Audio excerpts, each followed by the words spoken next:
Okay, welcome everybody. Today is Friday, October 25th, 2019. We'll be continuing on today with Chapter 7, Ethical, Social, and Political Issues in E-Commerce. We're picking up today on page 283 on patents, business methods, and processes. Now, a patent grants the owner a 20-year exclusive monopoly on the ideas behind an invention. The congressional intent behind patent law was to ensure that investors of new machines, devices, or industrial methods would receive the full financial and other rewards of their labor and still make widespread use of the invention possible by providing detailed diagrams for those wishing to use the idea under the license from the patent's owner. Now, patents are obtained from the United States Patent and Trademark Office, known as the USPTO. Now, this office was created in 1812. Now, obtaining a patent is much more difficult and time-consuming than obtaining a copyright protection. Patents must be formally applied for, and the granting of the patent is determined by the Patent Office examiners. Now, federal courts is going to decide when patents are valid and when infringement occurs. Patents are very different from copyrights, mainly because patents protect the ideas themselves and not merely the expression of ideas. If you recall that copyrights did not protect the actual idea itself, only if it was in some form of a medium. So an actual patent does do that, as opposed to what copyright does not. Now, there are 4 types of inventions for which patents are granted under patent law. It's for machines, man-made products, compositions of matter, and processing methods. Now, there are things that cannot be patented as well. These things consist of laws of nature, natural phenomena, and abstract ideas. Now, a good example would be a mathematical algorithm. It cannot be patented unless it is actually realized in a tangible machine or process that has a useful result. So unless it is actually that mathematical algorithm is being applied to something and actually bringing forth a benefit on applying that algorithm is what we're talking about here. But the actual mathematical algorithm itself, as it stands alone, cannot be patented. Now, in order to be granted a patent, the applicant must show that the invention is new, original, novel, non-obvious, and not evident in prior arts and practice. So pretty much just has to be original.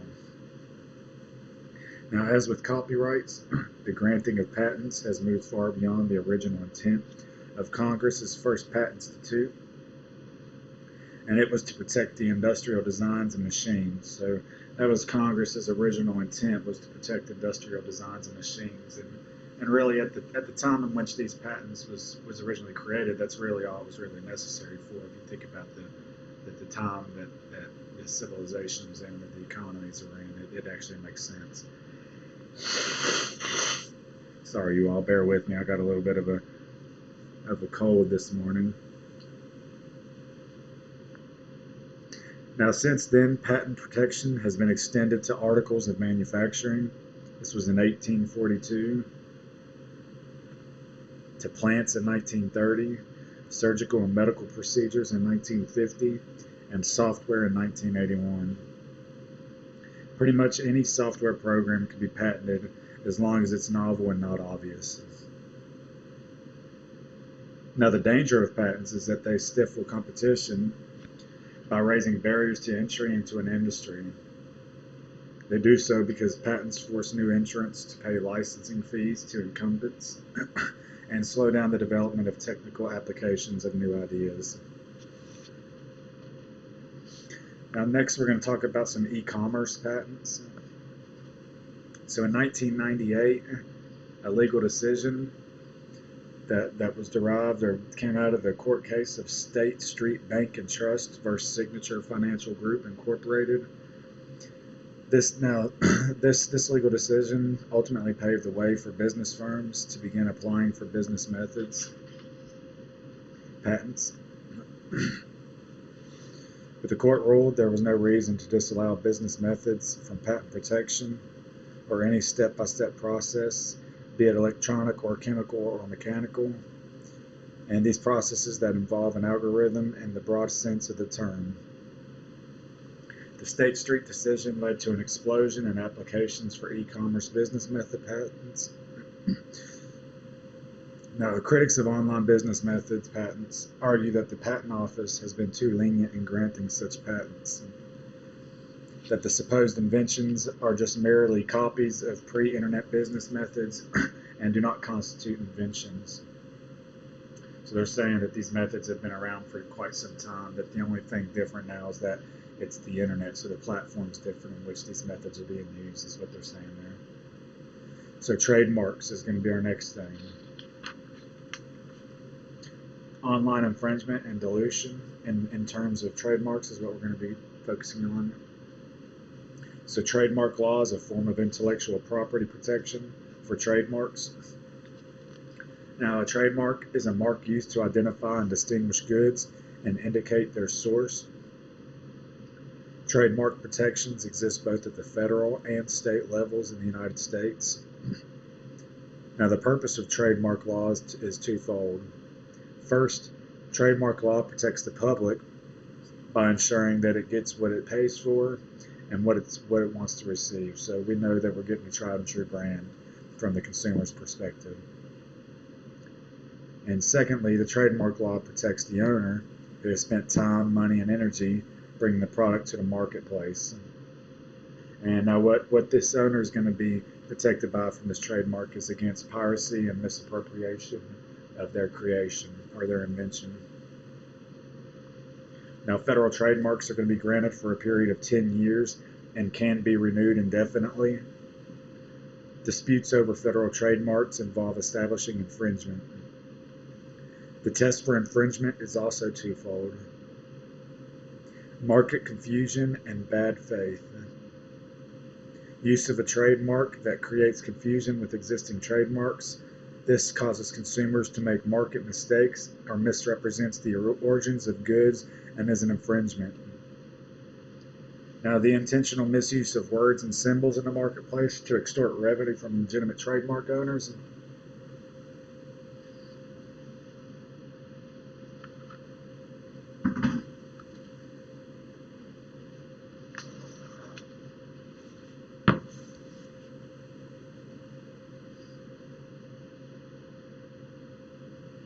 Sorry, you all, I just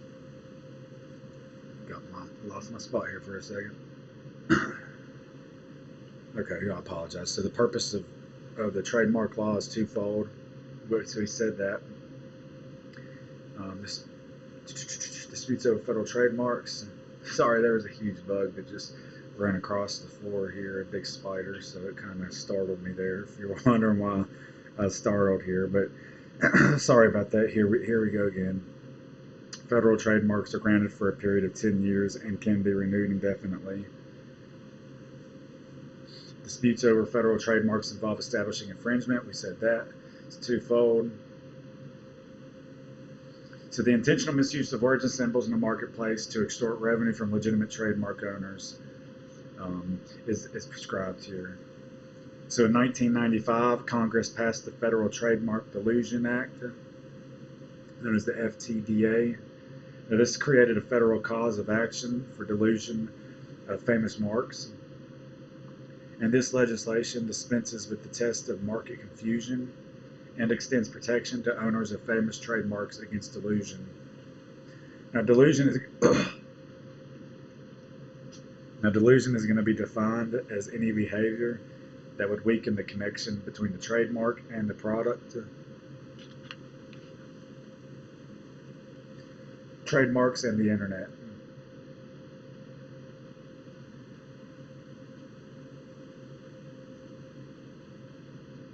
The rapid growth and commercialization of the internet have provided unusual opportunities for existing firms with distinctive and famous trademarks to extend their brands to the internet. Now, unfortunately, these same developments have also provided malicious individuals and firms the opportunity to squat on internet domain names and build upon famous marks, as well as attempts to confuse consumers and dilute famous and distinctive marks.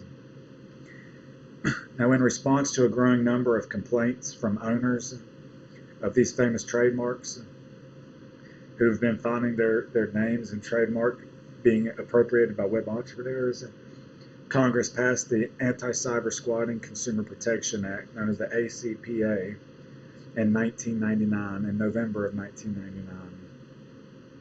Now, the ACPA creates civil liabilities for anyone who attempts in bad faith to profit from an existing famous or distinctive trademark by registering an internet domain name that is identical or confusingly similar to or dilutive of that trademark.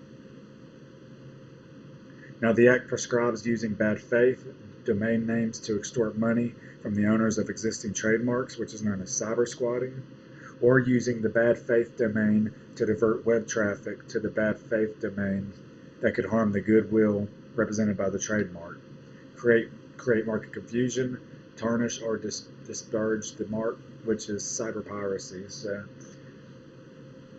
trying to cyber privacy, pretty much long and short, is just trying to steer people away from the actual tried and true, the true brand name and the true site into your site and fooling them, thinking that's what they're buying, but in all reality, they're not.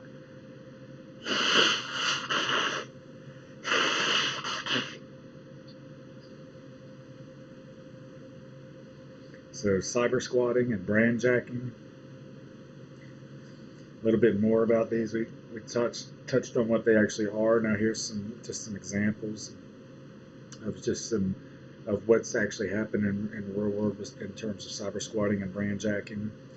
Now, in August 2009, a court upheld the largest cyber squatting judgment to date, a $33 million verdict in favor of Verizon against Online NIC, an internet domain registration company that had used over 660 names that could easily be found confused with the legitimate Verizon domain names.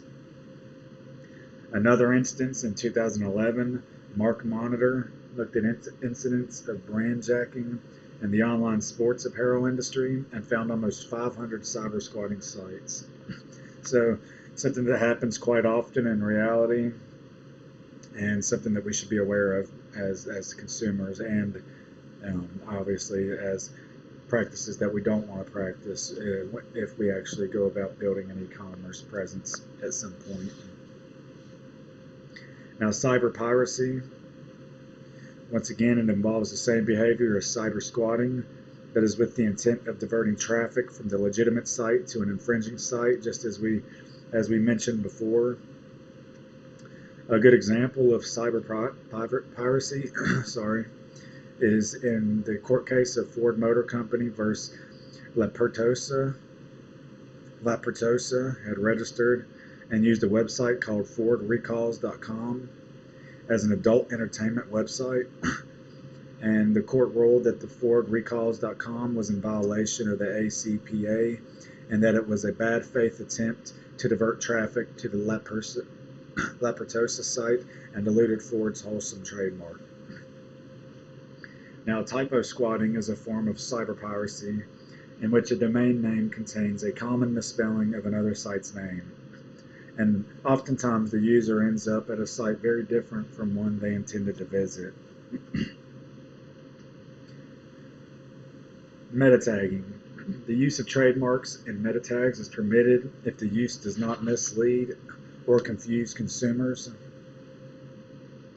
Now, a Ford dealer would most likely be infringing if it used Honda in its meta tags, but would not be infringing if it used Ford in its meta tags. So it makes sense. So as long as they're not confusing the consumer, then it should be all fair game. So it says here that Ford Motor Company would be unlikely to seek an injunction against one of its dealers. Obviously, the dealers is promoting their product, so no problems there. Now, the next concept here is keywording. Keywording is the permissibility of using trademarks as keywords on search engines.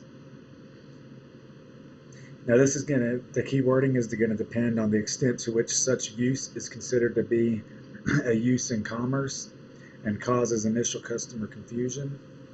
And the second on the content of the search results. Now, Google has faced a number of lawsuits alleging that it is advertising network illegally exploits other trademarks. Now, for instance, insurance company Geico challenged Google's practice of allowing competitors' ads to appear when a searcher types Geico as the search query.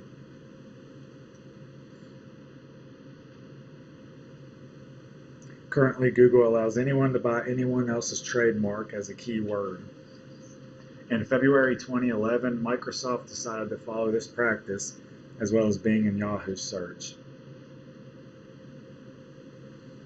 Linking. This is our next topic.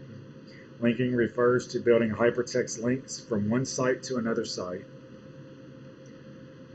Something very similar to linking, just a deeper version of it, known as deep linking. Now, this involves bypassing the target site's homepage and going directly to a content page. Now, a good example of deep linking is the case for Ticketmaster Corp versus Tickets.com. Tickets.com is owned by Microsoft and competed directly against Ticketmaster in the events ticket market. And when Tickets.com did not have tickets for an event, it would direct users to Ticketmaster's internal pages, ultimately bypassing Ticketmaster's homepage. Now, even though its logo was displayed on the internal pages, Ticketmaster objected on the grounds that such deep linking violated the terms and conditions of its use for its website. And it also constituted false advertising as well as the violation of the copyright. Unfortunately, the court did not find that deep linking was illegal and that there was no violation of copyright occurring because no copies were made, and the terms and conditions of use were not obvious to users, and users were not required to read the page on which the terms and conditions of use appeared in any event. So the court refused to rule in favor of Ticketmaster, but left open further argument of the licensing issue, and ultimately Tickets.com agreed to stop the practice of deep linking. So there's just a little example of how deep linking is used by different firms and just people in general, and what deep linking actually is. Now, framing involves displaying the content of another website inside your own website within a frame or a window. The user never leaves the framer's site and can be exposed to advertising, while the target site's advertising is distorted or eliminated. Framers may or may not acknowledge the source of the content. Our next topic here is topic 7.4, governance. Now, governance has to do with social control. Who will control the internet? Who will control the processes of e-commerce, the content, and the activities? What elements will be controlled? And how will the controls be implemented? Why do we as society need to control e-commerce? It's because e-commerce and the internet are so closely intertwined. Controlling e-commerce also involves regulating the internet. So who governs the internet and e-commerce? Governance of both the internet and e-commerce has gone through 4 stages. Table 711 is going to summarize these stages in the evolution of e-commerce governance.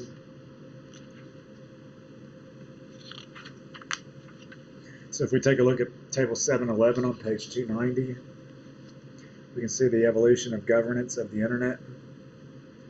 I'm not going to get into the descriptions that are on the right-hand side. I'm only going to read the internet governance period on the left-hand side. This could be a great question that I use on the final exam, so I suggest everyone looking over this chart. The first internet governance period was the government control from 1970 to 1994. The next was the privatization of the internet governance from 1995 to 1998. The next period represented self-regulation from 1995 to the present. And the next period of that is the governmental regulation from 1998 to present. So as you can see, the self-regulation and government regulation since that of 1998 has been running concurrently with one another. So they're both being self-regulated and government regulated. in today's internet age. So please take some time to read over Table 711, as it could be on the final. Now, prior to 1995, as we just said, the internet was a government program. Beginning in 1995, private corporations were given control of the technical infrastructure, as well as the processes of granting IP addresses and domain names. In 1995, the Department of Commerce encouraged the establishment of an international body, the Internet Corporation for Assigned Names and Numbers, known as ICANN, and hopefully it could better represent a wider range of countries and a broad range of interests, and begin to address emerging public policy issues as well. Now, ICANN was intended to be an internet/e-commerce industry self-governing body and not another government agency.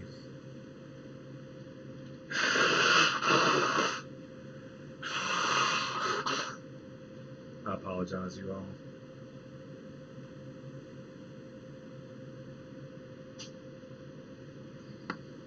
Now, currently, we are in a mixed mode of policy environment where self-regulation through a variety of internet policy and technical bodies coexists with limited government regulations. So once, as I said before, from looking at Table 711, remember, self-regulation and government regulation are running concurrently since 1998 to the present. Now today, ICANN remains in charge of the domain name system that translates domain names into IP addresses. The U.S. government controls the A-Root server. These arrangements are increasingly challenged by other countries, including China, Russia, Saudi Arabia, and most of the European Union, all of whom want the United States to give up control over the internet to an international body such as the International Telecommunications Union, the ITU, which is an agency of the UN. Now, in 2005, an internet summit sponsored by the ITU agreed to leave control over the internet domain servers with the United States and instead called for an international forum to meet in future years to discuss internet policy issues. Now, currently, the United States has no intention of diminishing its role and control over the global or domestic internet. Can the internet be controlled? Good question. So early internet advocates argued that the internet was different from all previous technologies. They contended that the internet could not be controlled given its inherent decentralized design and its ability to cross borders and its underlying packet switching technology that made monitoring and controlling message content impossible. Now, since then, attitudes have changed as many governments and corporations extend their control over the internet and the World Wide Web. In fact, the internet is technically very easily controlled, monitored, and regulated from central locations. A good example is in China, Saudi Arabia, Iran, North Korea, Thailand, Singapore, and many other countries. Access to the web is controlled from government-owned centralized routers that direct traffic across their borders and within the country. Now in China, all ISPs need a license from the Ministry of Information Industry and are prohibited from disseminating any information that may harm the state or permit pornography, gambling, or the advocacy of cults. Now, in addition to this, ISPs and search engines such as Google, Yahoo, and Bing typically self-censor their Asian content by using only government-approved news sources. Now, in the United States, government security agencies such as the FBI can obtain court orders to monitor ISP traffic and engage in widespread monitoring of millions of email messages. And under the USA Patriot Act, which we spoke of earlier in this chapter, which was passed, this USA Patriot Act was passed ultimately as a result of the terrorist attacks on September 11, 2001. Now, the American intelligence authorities are permitted to tap into whoever or whatever internet traffic they believe is relevant to a campaign against terrorism. In some circumstances, it doesn't even require a judicial review in order to get this this internet traffic tapped. Many American corporations are developing restrictions on their employees at work in terms of their use on the web to prevent gambling, shopping, and other activities that are not related to a business purpose. Public government and law is our next topic. Now, the reason we have governments is to regulate and control activities within the borders of the nation. Now, e-commerce and the internet pose some unique problems to public government that center on the ability of the nation state to govern activities within its borders. Nations have considerable powers to shape the internet.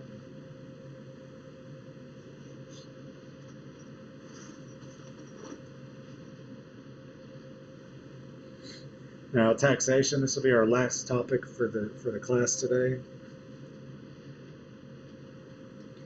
Now, there are a few questions that illustrate the complexity of governance and jurisdiction more potentially than taxation of e-commerce sales. The development of remote sales, such as mail order and telephone order, known as MODO sales, or MODO purchasing, however you want to look at it. So the development of remote sales, such as the MODO sales, retail in the United States in the 1970s, broke the relationship between physical presence and commerce, complicating the plans of state and local tax authorities to tax all retail commerce. States sought to force MODO retailers to collect sales taxes for them based on the address of the recipient. The Supreme Court decisions in 1967 and 1992 established that states had no authority to force MODO retailers to collect state taxes unless the business held a nexus of operations in the state. Now, a nexus of operations means a physical presence of operations. So in other words, these stores or these e-commerce merchants need to have an actual physical presence of operations within a state boundaries in order to be able to collect and remit sales tax to the state authorities. Now, the explosive growth of e-commerce has once again raised the issue of how and if to tax remote sales. In 1998, Congress passed the Internet Tax Freedom Act, which placed a moratorium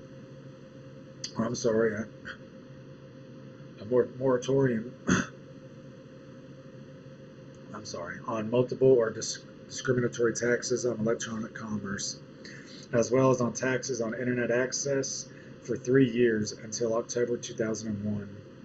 Since that time, the moratorium has been extended several times, most currently in 2014. Now, the merger of online e-commerce with offline commerce further complicates the taxation question. The taxation situation is also very complex in services. For instance, none of the major online travel sites collect the full amount of state and local hotel occupancy taxes or state and local airline taxes.